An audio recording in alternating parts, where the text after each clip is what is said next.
worked at the middle school to start back in around 1982. Worked there till 96. Went to the old Wayne Center until we got this new building. It's been here about 7 years now, I believe. First thing I do is turn on my computers and monitor the whole thing, see if there's any messages, emails from teachers, bosses of any type that I need to take care of, things around the building.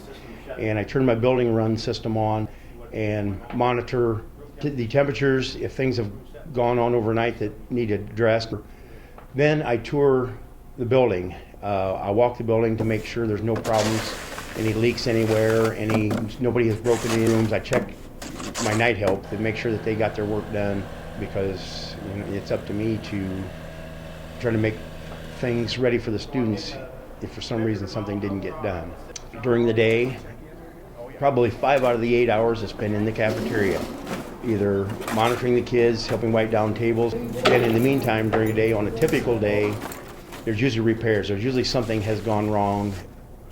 Twice a day, the building needs to be walked, which takes about 15-20 minutes to monitor all the areas that are marked down to be secure. And other than that, I go room by room. If a room happens to be empty, I go into that room during the course of the day, and whatever needs done in the room, when there's nobody in there, dust, blackboards, maybe carpet spotting, desktops are always a big thing.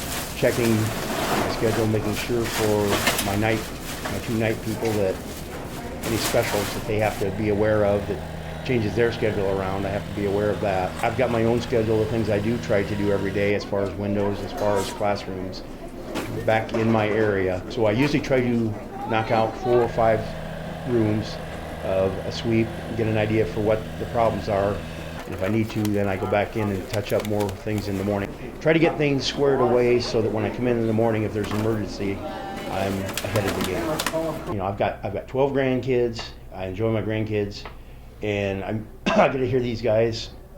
It's sad because probably 70% of them have broken families, which that's the sad part of it. But other than that, I enjoy the kids, meeting and talking to the kids.